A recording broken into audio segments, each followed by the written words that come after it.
Primeiro, dar boas-vindas a todos. Meu nome é Daniele Cavalcante, sou diretora de eventos da ISA Seção Minas Gerais.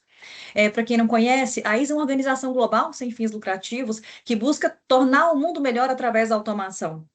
Os nossos membros têm acesso a eventos que trazem networking com os melhores profissionais do mercado, as normas que ditam as melhores práticas para a automação, desde o desenvolvimento, concepção até a entrega, comissionamento de sistemas. E como membro ISA, você vira membro globalmente. A gente está falando aqui no evento da seção Minas Gerais, porém, sendo organização global, quem é membro aqui, estando, por exemplo, no evento global da ISA, é membro da mesma forma que alguém da ISA Estados Unidos pode participar dos grupos de discussões de normas, por exemplo, norma de cybersecurity, norma de batelada, para HMI. Qualquer grupo de WhatsApp que tiver na ISA Global, essa pessoa pode participar. Então, você vai participar de discussões com quem escreve a norma, podendo colocar os seus insights, a sua visão, daquilo que você enxerga, da sua experiência. Então, você pode contribuir de forma ativa para gerar esse impacto no mercado. Então, aqui o nome desse evento nosso hoje é O que importa depois de participar do maior evento industrial do mundo? A ideia aqui é a gente trazer profissionais que estiveram presentes no evento para compartilhar percepções sobre os movimentos que estão moldando a indústria global, tecnologias e aplicações que ganharam destaque, oportunidades, desafios e tendências para o setor industrial. E a gente tem aqui com a gente o André Cardoso, gerente de negócios da Cast, Luiz Paulo Lucchesi, que é o diretor executivo da Cimatec Tecnologia em Automação, Marcos Fonseca, que é Digital Transformation Senior Executive, esse ficou chique, da Esperta Technology Consulting, já esteve com a gente em vários outros eventos. A Pamela Campos, que é diretora comercial da TCS Industrial. E como moderador, o diretor da ISA Minas Gerais, Diego Viana, que é consultor técnico na Nortel. Então, Diego, pode conduzir com o pessoal.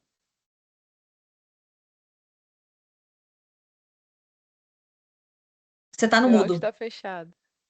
Boa tarde, pessoal. Sejam bem-vindos aí a mais um evento online da nossa sessão, né, em Minas Gerais. Dani, obrigado aí pela apresentação, por iniciar.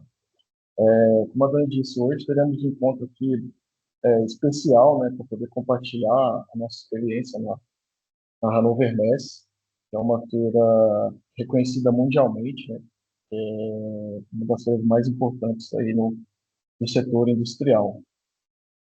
Nesse ano de 2026, segundo os dados da Teuxmess, né, que é a agência que organizou o evento, foram mais de 3 mil expositores, com mais de 110 mil visitantes. E esse ano teve uma parceria, né, com o nosso país, o Brasil, onde 140 empresas expuseram ali as suas tecnologias, né, os seus produtos, os seus serviços, em mais de 2.700 metros quadrados. Hoje temos aqui os nossos convidados, né? A gente separou algumas perguntas aqui para a gente poder contar um pouco para vocês sobre a nossa experiência de como foi participar dessa feira. A primeira pergunta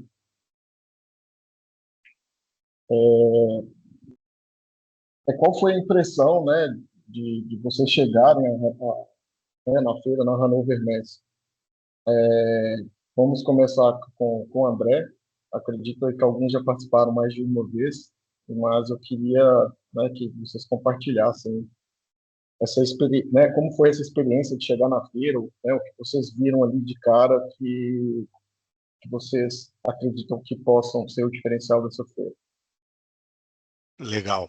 Pessoal, boa tarde, prazer. Para quem não me conhece, me chamo André Pereira, sou gerente de negócios da área de automação aqui da Cast, e eu tive a honra e o privilégio, né, de representar a empresa na Hannover Messe desse ano. Foi a minha primeira visita, né, nesse evento, e tentando compartilhar assim de uma forma bem, vamos dizer assim, imagina que você nunca tenha ido nessa feira, tá? Então você está perguntando para mim assim, vale a pena? O que você achou? Então é dessa forma que eu vou tentar responder. Então a primeira impressão é realmente que você está diante de algo majestoso, assim, é muito grande.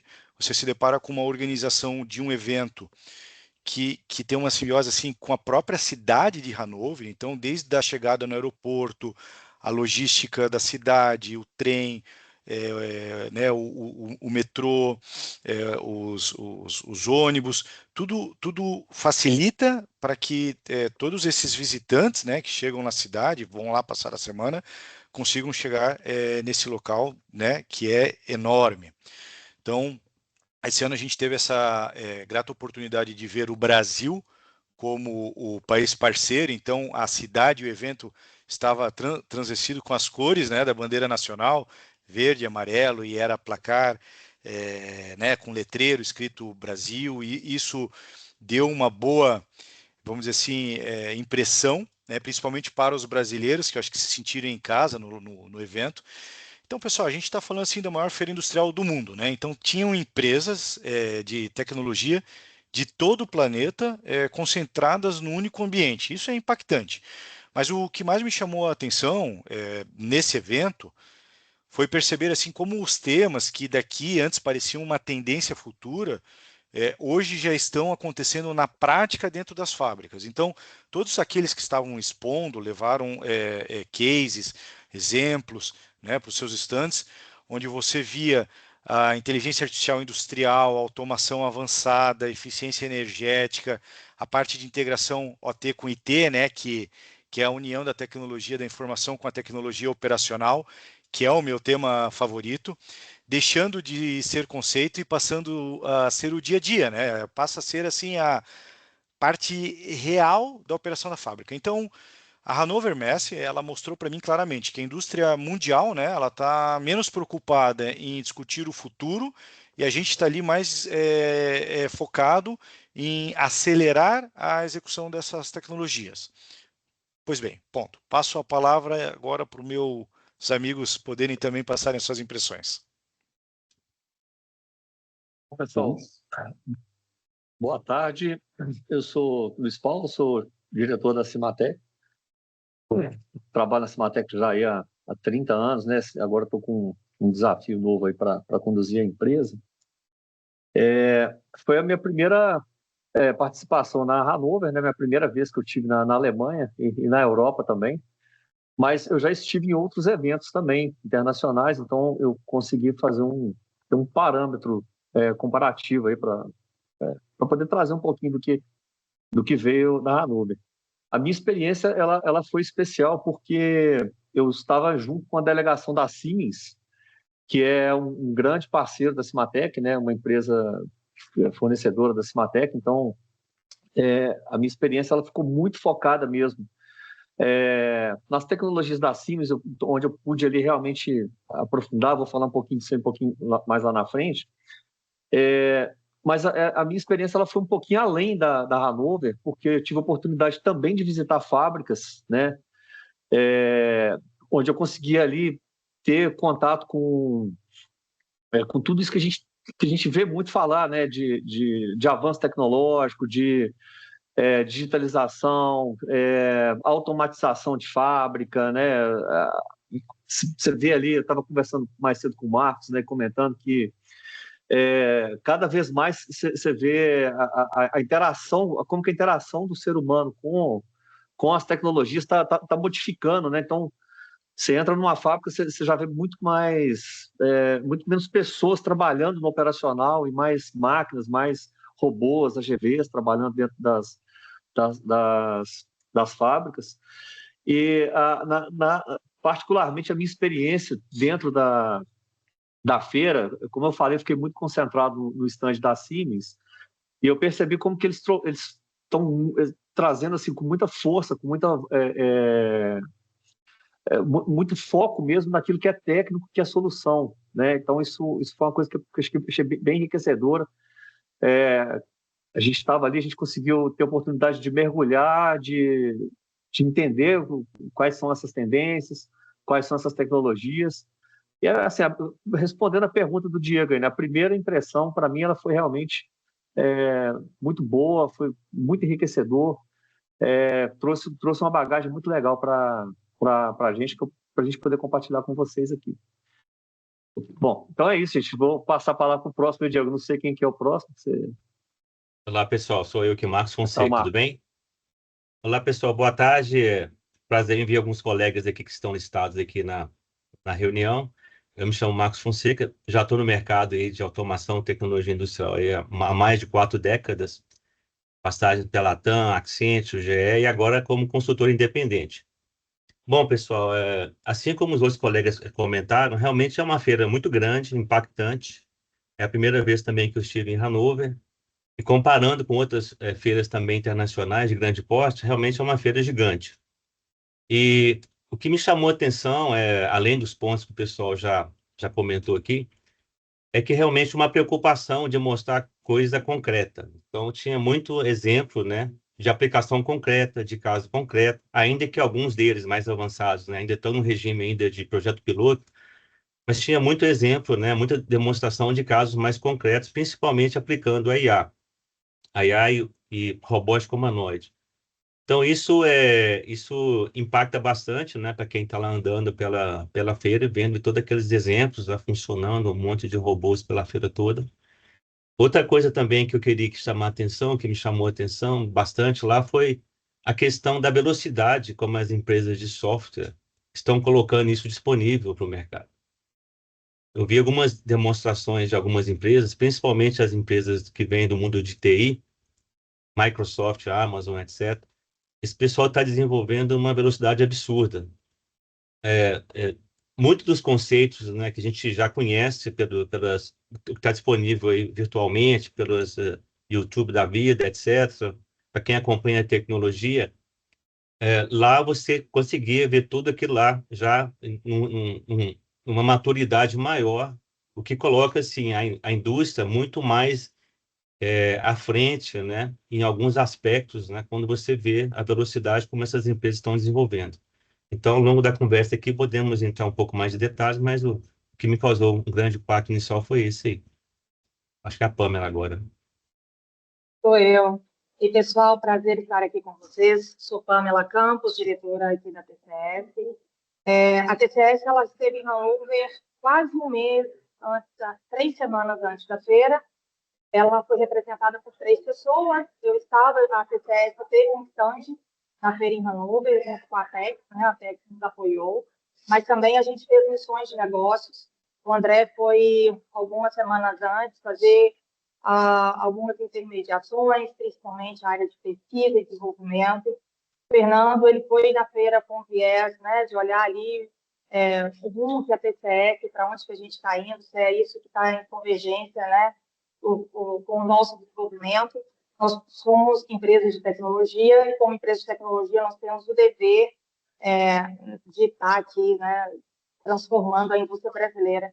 E para mim é um privilégio estar nesse momento aqui conversando, falando sobre Hannover Messe, principalmente com essas pessoas que estão aqui. Eu acho que a Isa tem feito um trabalho muito legal, muito interessante e de muito valor, porque todas as pessoas que estão aqui são pessoas que realmente promovem a mudança dentro da indústria brasileira, né? E estar na Hannover Messe e ter o Brasil como o país apoiador é um privilégio gigante, porque a gente entende que o nosso Brasil ele também está olhando para a área de tecnologia. A gente entende também que está se olhando para a área de investimento. Então, não só nós estávamos ali como empresas de tecnologia, como integradores, mas estávamos ali representados por nossas grandes indústrias, pela Vale, pela Embraer, né, pela VEG e por outras indústrias que o governo brasileiro levou até ali. Eu tive uma percepção, vou trazer aqui 3 percepções, né? Uma percepção na área de tecnologia, de business e geopolítica. Eu acho que na área de viés de tecnologia, como meus colegas aqui falou, eu nunca vi tanto robô humanoide, né? E a gente teve uma percepção que o robô agora não fica mais só dançando, né? Ele assumiu um novo papel, que é um papel realmente de decisão, o que antes a gente só programava o robô agora ele está decidindo. E isso, claro, que foi proporcionado por esse viés. Eu acho que lá eu não vi ninguém falando mais de indústria 4.0, isso já é uma pauta, uma folha passada. Eu acho que a gente fez um bom trabalho aqui no Brasil, todas as empresas brasileiras conseguiram desenvolver bons projetos. Eu acho que a gente não deve nada, não perde nada em termos de desenvolvimento de tecnologia para fora, né, de outros países e até mesmo de aplicações. Eu tenho isso muito comigo e isso me deixou muito orgulhosa, né? Eu sou sangue aqui verde e amarelo, toda certeza, e eu vejo que a gente vem fazendo um bom trabalho. E isso coloca o Brasil na pauta. Então, em termos de negócio, eu acho que nós vamos atrair muitos investimentos. A gente está vendo aqui um momento, né, em que a geopolítica ela tá transformando e movimentando muito. Eu acho que vai ter alguns bons investimentos no Brasil, olhando principalmente para minerais estratégicos, e a gente volta para um momento em que a Europa está numa crise e ela não vê mais solução de voltar por ela mesma, né? Ela vai ter que voltar a olhar para o mundo como o mundo foi há primórdios atrás, que é explorar, né? Ir para realmente explorar novos mercados, novos mundos e injetar dinheiro. Eu vejo isso numa perspectiva interessante para o Brasil. A minha grande preocupação, que me instiga muito, né, é porque com o futuro da indústria agora, que eu vejo, e que a Hannover Messe trouxe de mensagem, que é um futuro sem mãos. Né? É um futuro onde que a gente está falando de fábricas autônomas, tem pessoas ali trabalhando.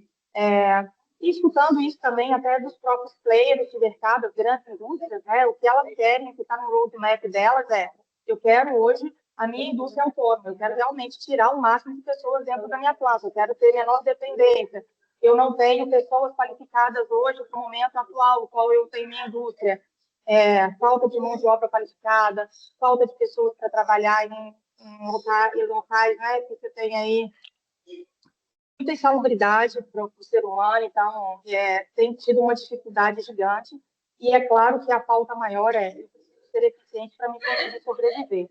Então, o que eu deixo aqui, né, meu ponto de vista, é que nós estamos agora movimentando para um outro futuro industrial, que é esse futuro de indústrias autônomas.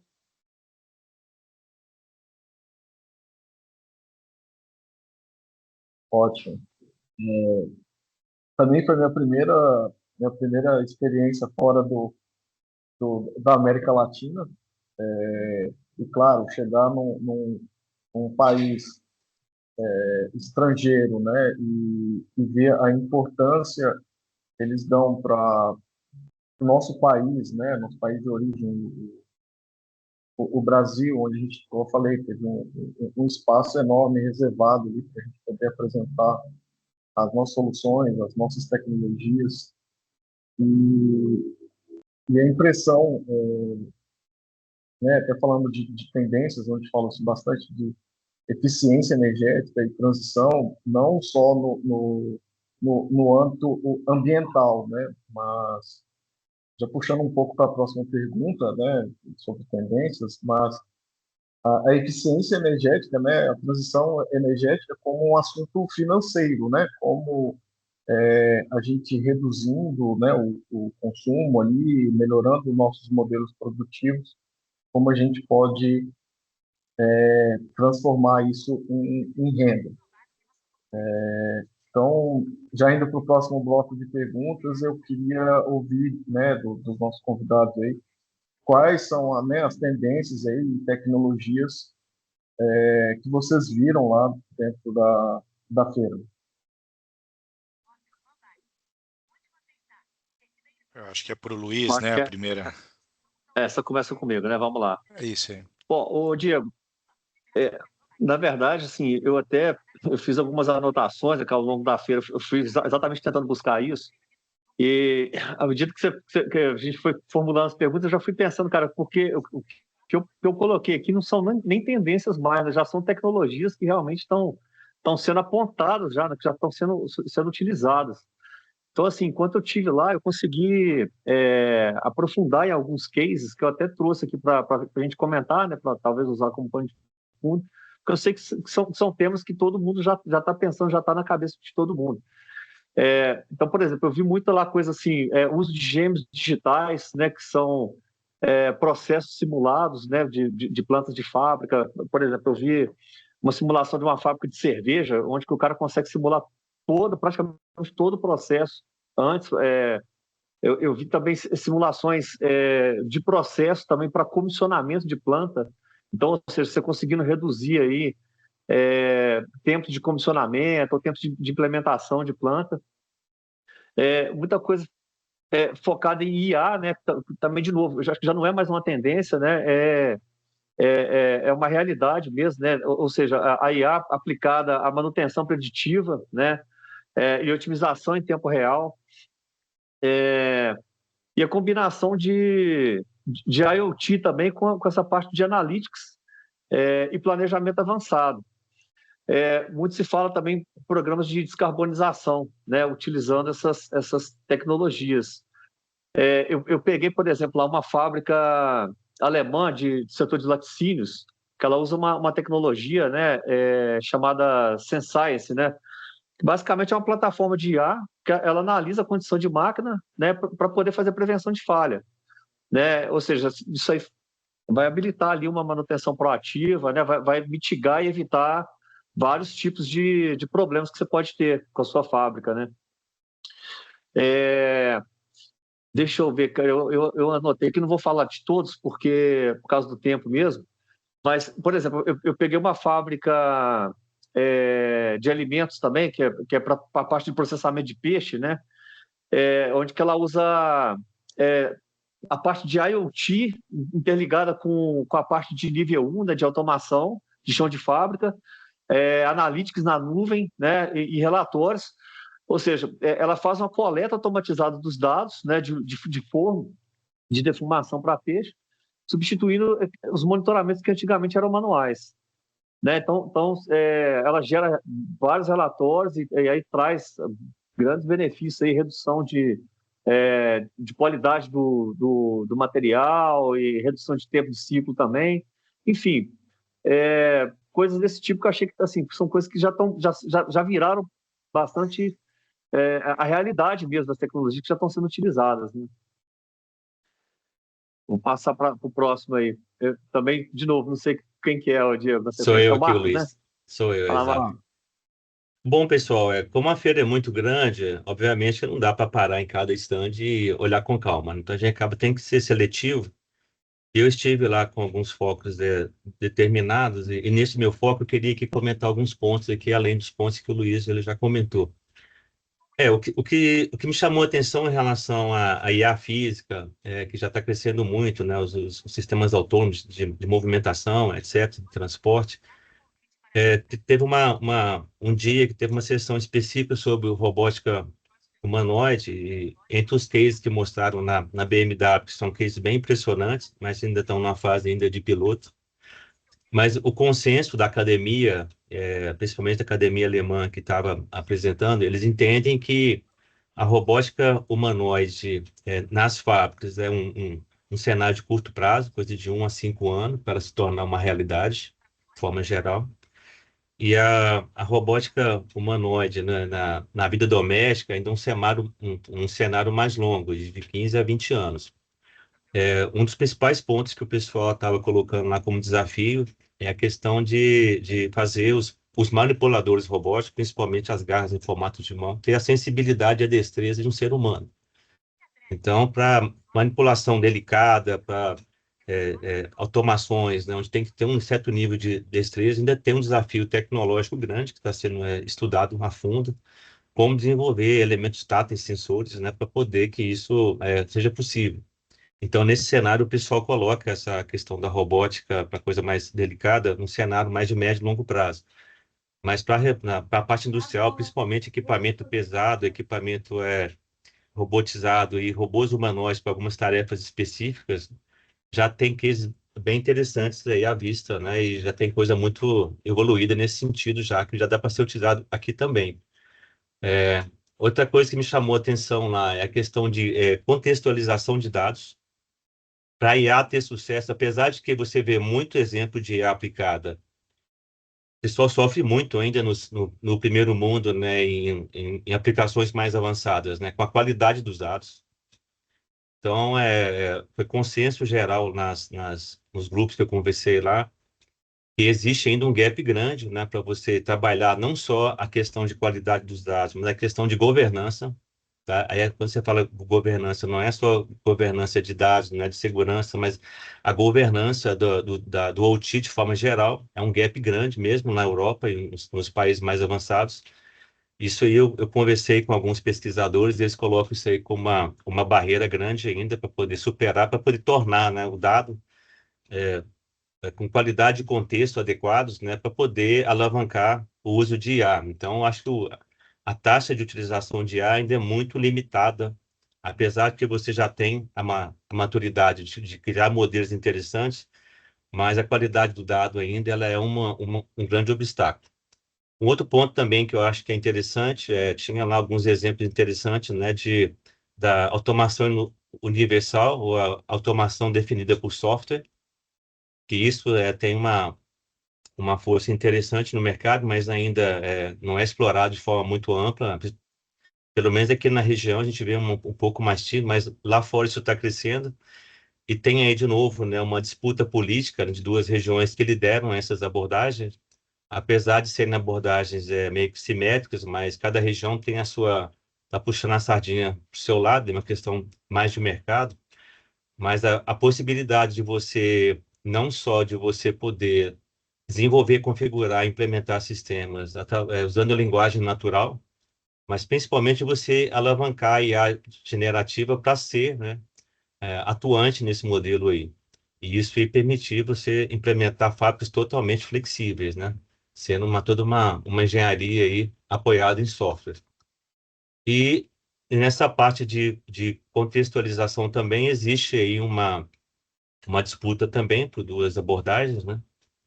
Tem uma abordagem mais de TI para OT, e tem a abordagem tradicional de OT para TI, né? Plataformas aí que propõem, né, você dar significado aos dados. Então, você viu lá, claramente na feira lá, stands, né, vinculados à cultura aqui americana, né, puxando a sardinha para um lado, e a cultura alemã, principalmente, né, buscando uma abordagem mais alinhada com o padrão da OPC Foundation, etc. Inclusive, a OPC Foundation também ela tá mais centrada aí nessa questão de descer o nível, né? Sair do nível de controlador e descer para o nível de sensores. Então, também tinha muita demonstração das empresas europeias com implementações mais concretas nesse sentido aí. Eu queria chamar a atenção para esses pontos. Obrigado. Na minha visão, a pessoa próxima aqui, vou complementar, né? Acho que trouxe um contexto bem abrangente aqui. O que eu posso falar é assim, eu passei nos grandes players do mercado, ninguém trazendo nenhuma novidade em hardware.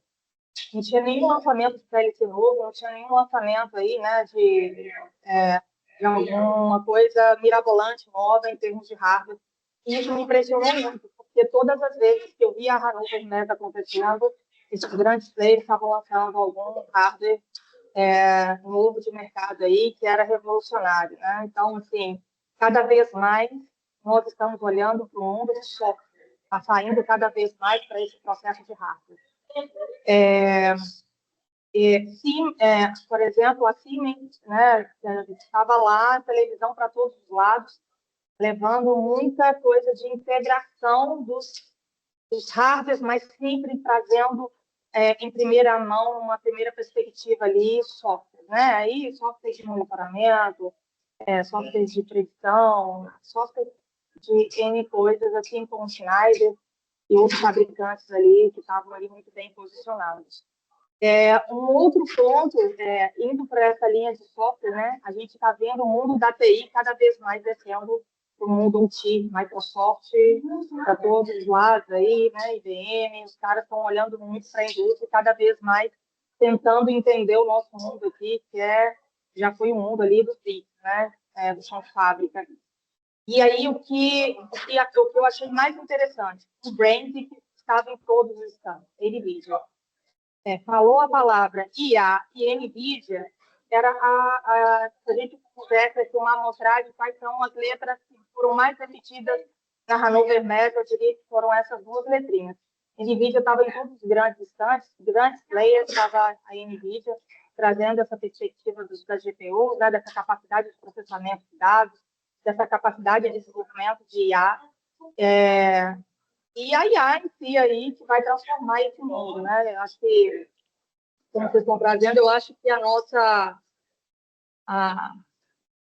arquitetura da automação, a nossa pirâmide ali, ela está recebendo uma ruptura, né, para receber um barramento único, que é o NS aí, que foi muito bem falado aí pelo Marcos, e aí vai trazer um monte de aplicações, né? O Luiz trouxe aí algumas soluções já nesse conceito.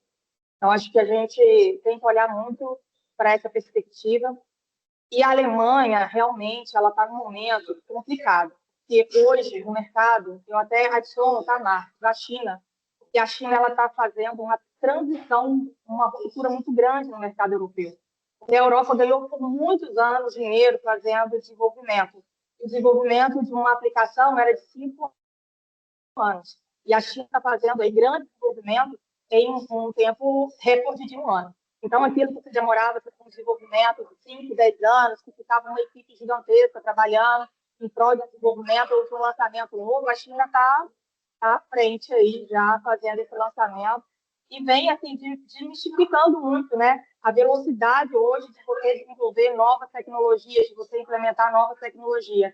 E esse é um momento de adaptação nossa aqui também, de adaptar a esse novo momento aí de desenvolvimento.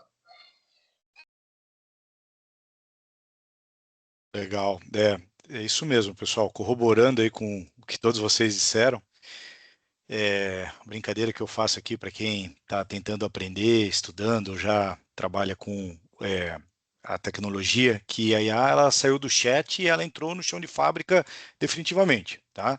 Então, assim, sem dúvida, para mim, a inteligência artificial aplicada à indústria foi o principal tema da feira. E não só a generativa, mas essa IA real aplicada em soluções do dia a dia, né, voltada, né, como vocês mesmos falaram, para manutenção preditiva, eficiência operacional, a parte de qualidade, análise em tempo real, redução de perdas, digital twin, né, o gêmeo digital. E eu acho importante frisar que isso está ficando cada vez mais acessível, né, para operações industriais de todos os portes. Tá? Não é só a empresa grande que pode adotar essas tecnologias. Eu não vejo mais aqui no Brasil desculpas para as empresas não acelerarem a sua jornada digital, tá? Podemos dizer assim. Então, é aqui nesse ponto, né, na minha opinião, que eu faço a conexão com os robôs, né? Principalmente os humanoides que foram destaques no evento. Porque a robótica hoje ela aparece de uma forma muito mais inteligente e integrada do que a gente estava habituado a ver há alguns anos, né? Então, hoje os robôs eles estão cada vez mais conectados à inteligência artificial, visão computacional, análise de dados e tomada de decisão em tempo real. Então, também acho que é questão de tempo para que os humanoides façam parte, né, do dia a dia do chão de fábrica, conectados à inteligência artificial. Então, é realmente assustadora a velocidade com que a gente está vendo. Eu lembro quando o termo, né, internet, a IoT, né, internet industrial, chegou no Brasil ali em meados de 2014, 2015, enfim, a gente discutia que o Brasil precisava acelerar a adoção dos robôs. E a gente estava falando do robô colaborativo, robô industrial, os braços mecânicos, né? E que hoje a gente já vê eles como commodity. E aí tem empresa que ainda nem conseguiu adotar essa tecnologia para tirar um operador lá do fim da linha, né, de embalagem, e a gente já está vendo o humanoide fazendo praticamente uma operação completa integrada à inteligência artificial. Bom, é uma feira, de novo, né, que você precisa ir com algum foco, porque mesmo passando a semana toda e caminhando de 10 a 12 quilômetros por dia dentro da feira, você não consegue ver tudo, mas você vai pegando essas tendências. E um tema muito importante para mim foi a integração entre essa automação industrial e os sistemas corporativos. Hoje eu percebo que existe assim, uma necessidade muito clara de conectar o chão de fábrica à tomada de decisão da empresa. Entra a parte de hardware, mas como a Pamela falou, eu vejo muito mais a automação hoje sendo orientada pelos sistemas disponíveis. Então você tem um commodity que vai te permitir fazer toda essa conectividade, mas essa camada de sistema vai fazer com que os dados que são coletados, e aí você tem que ter todos eles fidedignos, né? Dados tratados, lúcidos, né? Então olha a oportunidade de trabalho aí, gerando essas informações que fornecem um conhecimento e aí sim permite o uso da sabedoria dentro do ambiente industrial. Legal também, que foi citado aqui, a questão energética apareceu o tempo inteiro, então a indústria global ela está olhando para a eficiência não como a ESG, sustentabilidade, mas como competitividade, né? A gente pode também aqui falar um pouquinho aqui da parte de Edge Computing e IoT. Então, inteligência próxima da máquina, eu percebi, as respostas precisam ser rápidas, nem tanto dependência da nuvem naquela operação em tempo real.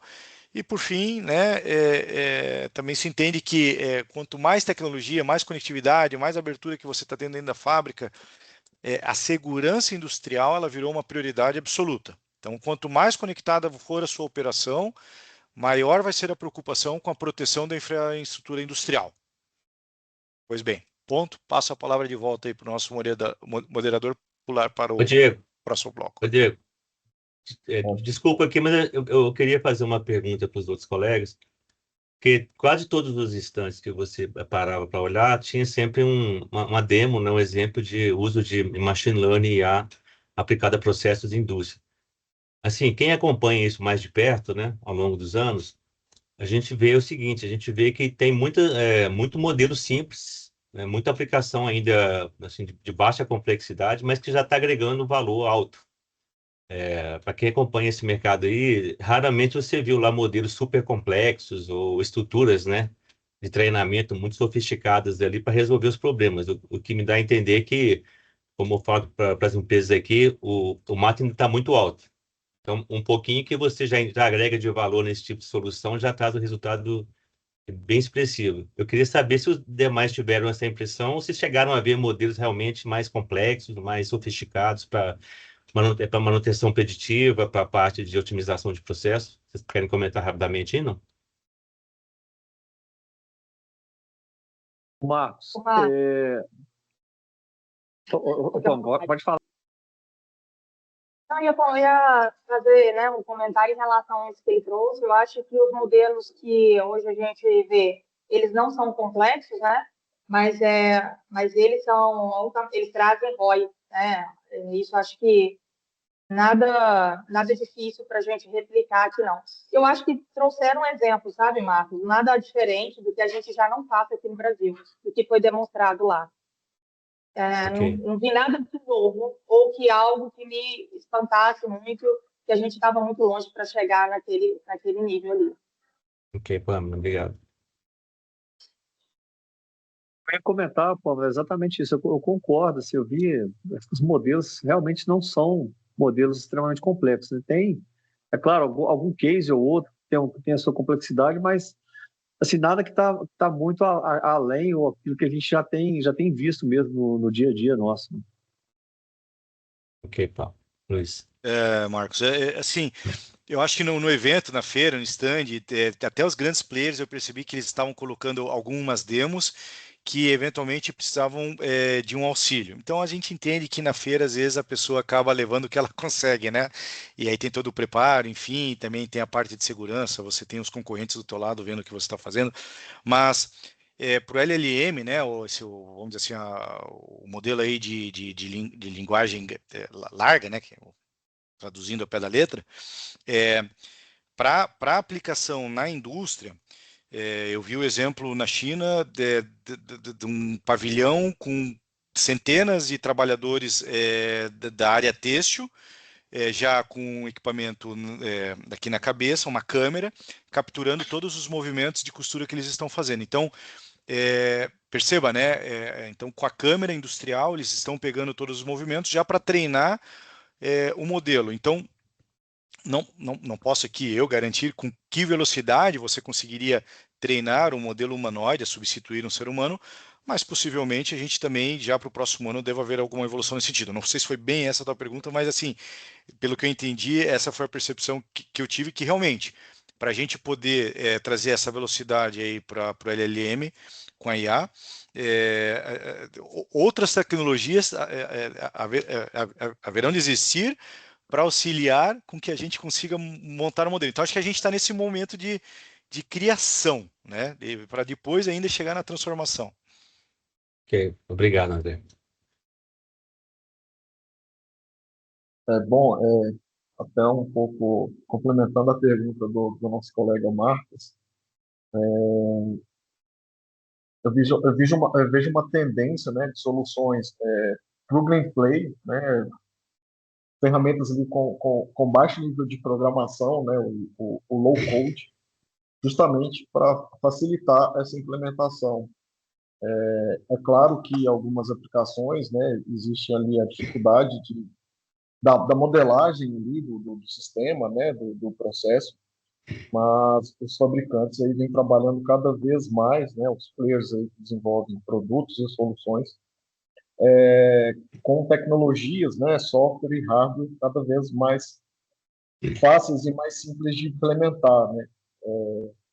Por exemplo, a gente já, quem é do ramo aí mais antigo, quando a gente falava ali de inteligência artificial, de LLM, a gente tinha ferramentas onde era desenvolvido no código, né, digitando ali as funções, né, o próprio software ali, os agentes, enfim. E hoje a gente já tem algumas ferramentas, né, que qualquer um pode acessar e utilizar essas ferramentas. Nossa próxima pergunta ficou bem claro, né, que algumas tecnologias elas já estão sendo implementadas, já estão sendo vistas aí em algumas fábricas, mas eu queria saber de vocês, assim, né, como consultores, aqui muitos de vocês já têm experiência de prestarem consultoria para empresas. Eu sei que o mercado de Minas Gerais ele é heterogêneo, né, mas o que vocês veem, o que vocês viram lá de tendência ou solução que uma empresa, né, uma fábrica pode começar a implementar e faz sentido aqui no nosso cenário? Bom, eu vou começar aqui, pessoal. Olha, assim, de forma geral, para ser um pouco simplista aqui, eu vejo que 90% ou mais do que foi apresentado na feira já é comercializado, já é oferecido aqui no mercado e algumas empresas já trabalham. Isso foi comentado pelos colegas aí ao longo da conversa. Então, assim, eu não vi lá nada muito diferente, né? Tirando a questão aí de robótica humanoide, que em algumas regiões, igual China e em alguns países, isso está um pouco mais destacado, mas isso já é oferecido aqui, mas ainda não tem ainda aquela aderência que você vê em outras regiões. Mas, assim, dois pontos que eu acho que são críticos, que eu queria voltar aqui a enfatizar. Isso tem a ver com a barreira cultural que ela é presente em qualquer região do mundo, e aqui no Brasil não é diferente, a questão da governança. O que a gente vê muito aqui na região, e no Brasil, em vários clientes, a dificuldade que é para as empresas assimilarem, entenderem, suportarem e darem continuidade e sustentar novas tecnologias. Então, a chance de frustração e as estatísticas mostram aí que é muito frustrante. As empresas, as lideranças que fazem investimentos razoáveis nessa área aqui na região e depois abandonam ou acham que não vai funcionar, mas a gente vê que a questão está um pouco atrás. Não é no investimento, não é na tecnologia, é como que ela é trabalhada dentro da organização. Então, isso lá eu tive a oportunidade de conversar com alguns colegas e eles têm essa mesma dificuldade. Aquela vitrine que a gente viu lá em Hanover, não é exatamente aquilo que acontece no dia a dia nas empresas, né? Na hora de você vender uma solução, na hora de você fazer funcionar. E a questão cultural, né, ela é muito determinante, né? É um fator de sucesso impactante. E vários lugares ainda estão engatinhando, né? Muitos ainda nem perceberam que isso é mandatório. Então, é uma coisa simples, né? De questão de cibersegurança, né? Se você não consegue, né, unificar os sistemas por questão de segurança, como é que você consegue trocar dados? E esses dados, como é que eles chegam nas plataformas, né, que hoje já tem de IA?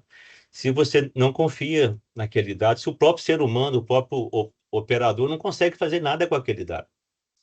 É difícil imaginar que uma inteligência artificial, por mais sofisticada que ela seja, ela vai chegar no curto prazo ao nível que o ser humano tem hoje. Nós temos operadores e profissionais muito experientes nos processos todos aí, mas eles mesmos não conseguem fazer muita coisa, porque as informações que chegam para eles são picadas, são cheias de ruído, são todas coletadas, às vezes, tudo descalibrado, não tem um dono do dado, não tem uma curatela de dados, ou seja, esse contexto todo é uma barreira enorme, né? Que se você não organizar primeiro a casa, dificilmente você vai acelerar a adoção disso aí e aumentar a taxa de sucesso.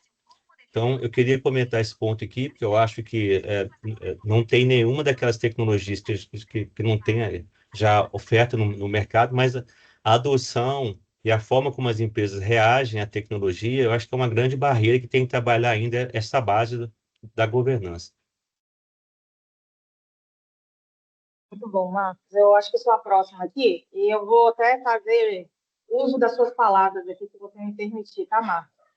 Eu acho que muito está nessa pauta mesmo, né, dessa segurança desse dado para a gente ir para os próximos níveis. E nessa segurança de dados, a gente, vou falar aqui como mineira, né, nós somos hoje o celeiro de maior potencial de implementação de tecnologia, porque os grandes integradores, né, a gente já foi aí um berço muito forte da parte de integração de automação. E isso se estendendo para o Brasil, São Paulo e outros estados que estão cada vez mais se posicionando em desenvolvimento, né, de tecnologia, se fazendo essas integrações. Eu acho assim, a gente hoje tem se eu posso te falar para vocês, o que falta não é tecnologia, não existe limitação tecnológica hoje aqui em termos de que a gente pode implementar do que a gente viu lá. E aí eu vou falar para a empresária, falar empresa que está nesse trabalho e vou falar também para os clientes, né? Muito no que o Marcos trouxe ali. Eu acho que falta coragem. É coragem de realmente você dar as caras para fazer o desenvolvimento e fazer realmente o dado ali chegar de forma confiável. Ter coragem também para dentro da indústria de investir nesse projeto, de realmente colocar budget, né? Porque a gente tem visto muito hoje a tecnologia ela sendo vista assim. Ah, tá, eu vou fazer uma POC aqui, estou 6 meses para você implementar isso, se não der certo, eu estou saindo fora. Às vezes não é assim que a gente tem que ser tratado um projeto tão robusto, tão complexo, né? Tem que realmente você tem que vir mais investimento robusto, e tem que vir esse aculturamento de uma crença e que a tecnologia hoje ela é o caminho mais certo para uma empresa prosperar. E aí, diante disso, né, eu acho que nós temos nós temos uma ferramenta muito poderosa na mão, porque nós conhecemos muito bem o dado, que é o dado que eles mais querem hoje, que é esse dado que está lá no chão de fábrica, né? Ninguém, acho que todos nós aqui sabemos muito bem como manipulá-los e como entregar de forma confiável. Então, acho que esse aí é um dever que a gente tem, uma missão que a gente tem, em termos de desenvolvimento e de entrega para essa indústria do futuro. Legal, Pamela e demais. Eu acho que pensando aqui um pouquinho, né, sobre a pergunta de como aplicar no Brasil e, enfim, em qualquer estado, que eu trago aqui assim, como um gestor de negócios, e sendo bem pragmático, são os ganhos reais e rápidos, que geralmente é o que o cliente acaba solicitando. Então, eu percebo que as empresas elas acabam buscando, com essas novas tecnologias, retornos mensuráveis, principalmente se alguém puder resolver a dor para ela e poupar a mesma de adquirir aquele conhecimento profundo sobre uma tecnologia nova no primeiro momento. Então, acho que vai um pouquinho de acordo com o que vocês estão falando. Então, realmente tem a parte da governança, já tem gente com um pouco de receio, poxa, eu vou fazer uma nova POC, eu vou adquirir uma nova tecnologia que eu não conheço, que eu não tenho pessoas capacitadas, que uma vez que instaladas eu quero saber quem que vai dar continuidade. Então, mais uma vez, a oportunidade, né, de empresas que possam prestar o serviço da venda, da integração, da sustentação das tecnologias, né? Ou seja, então, grande parte das soluções vistas lá, elas já podem ser aplicadas hoje na indústria brasileira, como o Marcos comentou. Grande parte ali já está sendo comercializada, né? Então, a gente já está num evento que não fala tanto assim de evento futuro e o que vai ser da indústria, né? Daqui a 10 anos. Não. Você já tem ali o stand vendendo aquilo que já está sendo comercializado. Então, para a gente se orientar que essa transformação digital ela não começa necessariamente com esses grandes investimentos, né? Muitas vezes ela acaba começando com uma visibilidade operacional. Então, é aquilo que a gente chama da famosa jornada digital. Então, concordo, é preciso coragem, né, da empresa, do empresário, e nós, do outro lado, aplicando as tecnologias e convencendo, vendendo, fazendo com que isso tudo funcione. Então, um pouquinho de exemplo prático, em outras palavras, eu acho que do que acontece hoje no dia a dia, e também eu vejo de novo, né, nem se fala mais indústria 4.0, mas quando a gente vai visitar clientes aqui, tem gente que ainda está no 1.0, infelizmente. Mas a gente convence, né? Fala, olha, você tem um monitoramento da operação em tempo real, coleta de dados, um OE do teu equipamento, uma gestão de perda. De novo, a gente volta ali na parte de manutenção. Vamos pegar os dados, integração, tentar acabar com um pouco de planilha, tirar isso do papel, da prancheta, da caneta. Tem gente que não sabe nem quanto está consumindo de energia. Bota uma qualidade automatizada e pelo menos uma visão computacional, seja, né, para pegar a parte do teu processo, até para controle de segurança da tua empresa. Então, a gente sempre tenta passar essa mensagem, né? Chega de olhar pelo retrovisor para tomar uma decisão. Vamos usar a digitalização que ela já permite com que você tome algumas decisões em tempo real, tá bom? É isso. Pessoal, eu também, bom, enfim, eu acho que todo mundo já falou que tinha que ser dito, né, sobre isso. Acho que eu corroboro com todos aí, com a opinião de todos. Assim, quando você fala a utilização de tecnologias no Brasil, eu acho que é aquilo mesmo, já são tecnologias que já são utilizadas. O que eu vi lá na Hanover, eu não vi assim algo tão extraordinário que a gente já não tem potencial que não possa já estar utilizando aqui na indústria, né, em termos de tecnologia. E eu acho que assim é uma coisa muito a indústria assim não é tão segmentada, né? Ou seja, as tecnologias não podem ser usadas em todos os segmentos da indústria, em todos os verticais, que eu acho que talvez precisa aqui no Brasil uma quebra de cultura mesmo, né? A nossa cultura está enraizada, igual acho que a Pamela comentou, é, talvez perder um pouquinho desse medo de acreditar que a gente é capaz e que a gente está tão atrás, porque a percepção que eu tenho é que a gente não está tão atrás assim, né? A gente tem potencial, a gente vai no laboratório do Senai, pô, eu tive em fábricas lá na Alemanha, eu tive em universidades nos Estados Unidos também.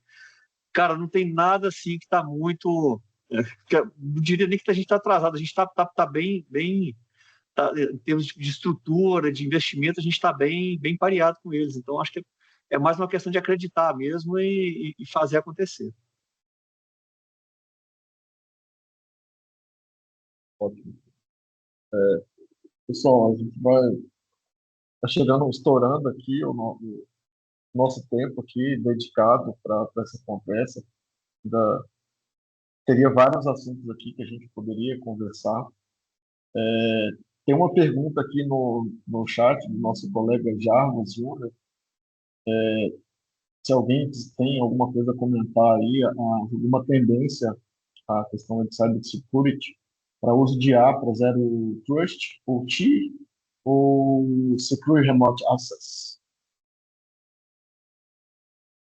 Eu acho que inclusive, eu acho que é um tema que gera até um próximo encontro para a gente, tá, Jarvis?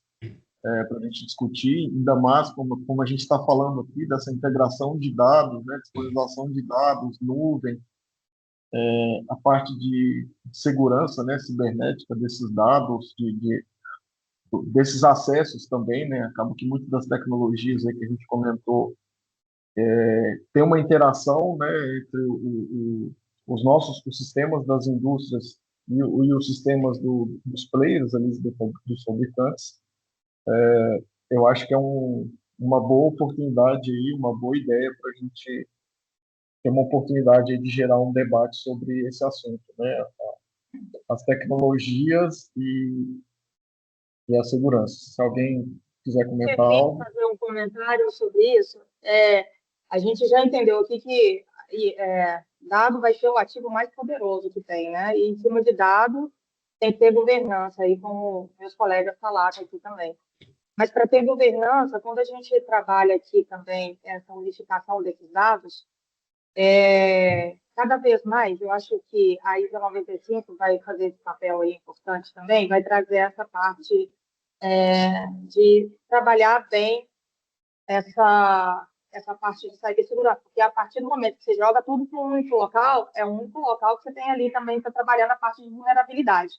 Então, acho que toda essa arquitetura a ser desenhada, ela vai ter que partir por um princípio agora cada vez mais aprimorado, né? Eu acho que todos os projetos, acho que agora, eu acho que nunca as normativas da ISA vai estar tão em voga como agora esse momento, porque para mim construir qualquer novo modelo de integração, né? Quem vai consumir, quem vai ser o dono do dado, toda essa nova arquitetura, ela vai ter que ser desenhada em cima de normativa, senão vai virar emaranhado aí um problema dentro da indústria do futuro.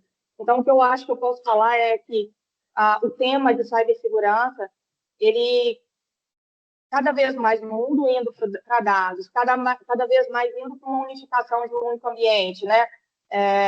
E isso cada vez mais a gente vai estar trabalhando aqui também sobre essa questão de novos modelos e novas ferramentas em se tratando de cibersegurança. Bom, o que eu queria comentar, esse é um tema que eu não estava muito focado lá, mas isso estava estampado em todas as apresentações, em todos os stands. Eu acho que cibersegurança em IoT virou sinônimo de integração e convergência. Eu não trato dessa forma, eu acho que é um elemento chave, mandatório, mas não é a única coisa que conta, tem muito mais coisas associadas aí para fazer essa integração e essa convergência. Uma coisa que me chamou a atenção, eu vi poucos lá, mas durante a viagem eu tive a oportunidade de trocar ideias com o pessoal da Coxa Americana, essa questão do pessoal usar linguagem, né, LLM, para investigar brechas de segurança em sistemas de forma geral, virou uma preocupação nas últimas 2 semanas, quem está acompanhando aí, e essa pessoa da Coxa Americana, ela comentou que esse assunto chegou lá na Coxa Americana, né? Para os juízes ficarem atentos, que isso pode ser uma grande preocupação para o mercado. Esses novos modelos aí, muito poderosos aí, eles estão sendo utilizados, né, com essa intenção de identificar brechas de segurança em quaisquer sistemas e já tem aí muitas preocupações aí rondando o mercado, mas isso aí foi um assunto que eu não estava muito focado lá no momento, mas só queria comentar aqui. Legal. Jarbas, tinha um pavilhão só para tratar desse tema lá. Você tinha provedores de hardware para sistema de segurança, sistemas, enfim. Acho que se você tiver oportunidade, um dia vale a pena. Com certeza tem tendência, sim, que pode gerar essas novas ofertas aí para serviços de compliance. Tá? Você percebe que hoje já no cliente, antes TI cuidava da cibersegurança e a engenharia cuidava da planta. Hoje esse muro levantou e você não tem mais essa fronteira. Então você tem que ter essa convergência para que tudo funcione com segurança, tá?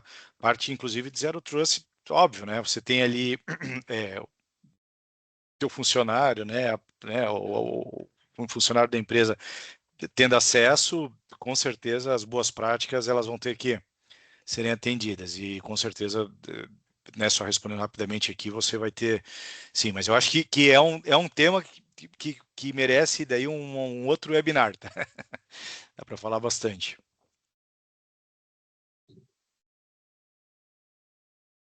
Bom, pessoal, vamos chegando ao final aqui do nosso debate, aqui, da nossa entrevista. Gostaria de agradecer a todos pela participação, né? E os nossos convidados aí, André, Luiz Paulo, Marcos Fonseca e Pamela.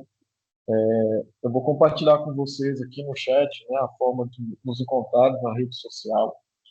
E mais uma vez eu faço o convite para que vocês conheçam, né, a estrutura, conheçam a organização da ISA Global, onde a gente também tem vários materiais onde vocês podem acessar e conhecer, né, e se aprofundar nesses temas. E peço licença aqui também para os colegas, fiquem à vontade de nos procurarem, nos conversar, a gente poder conversar sobre esses temas, tá bom? Então, muito obrigado a todos. Fico lisonjeado aí com a participação de todos, colaboração. E aos colegas aí, deixar uma mensagem final aí para o pessoal que está participando. André? Então, vamos se basear ali naquela última pergunta que estava programada aqui como uma mensagem de encerramento. Eu acho que a ISA ela tem um papel fundamental, né? Porque você tem uma instituição que conecta profissionais, empresas, traz todo esse conhecimento técnico e a gente está colocando isso tudo aqui com as nossas tendências globais aí para a indústria. Então, pensando aqui que em um momento em que a transformação ela traz tanta tecnologia e está acontecendo de uma forma tão rápida, né? Eu tenho certeza que uma entidade como a ISA ela ajuda a reduzir essa distância entre inovação e aplicação na prática. Eu acredito que ainda o ser humano tem um papel fundamental, importantíssimo na nossa sociedade. Nós somos a força de tudo que está acontecendo e continuaremos sendo. E a tecnologia evoluiu rápido, mas as pessoas capacitadas, elas continuam sendo o principal diferencial da indústria e que assim seja por muito tempo. Tá bom, pessoal? Muito obrigado. Bom, pessoal, eu queria também comentar esse ponto. Eu acho que ficou claro também nessa questão de governança, o gap de capacitação que existe no mercado de forma geral. E a ISA, além de vários aspectos aí, ela pode promover, né, o desenvolvimento dessa força de trabalho aí, ajudar com processos de capacitação, processos de certificação, e isso aí ser um elemento aglutinante, né? Porque hoje a gente vê que a questão, voltando na governança, grande parte dos problemas de governança é que as pessoas que estão à frente nas empresas, elas não entendem ou não compreendem toda a profundidade de abordagens modernas e tecnologias sofisticadas que eles não foram preparados para isso. Então, é um dos pontos que a ISA pode ajudar bastante, né, de cada vez mais promover não só a troca de conhecimento, mas o desenvolvimento e a capacitação das equipes de forma geral. Ok? Um abraço a todos, obrigado.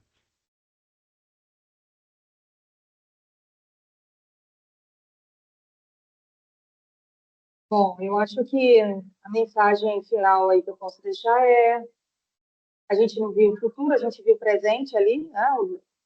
Então, acho que isso foi um ponto, para mim, importante.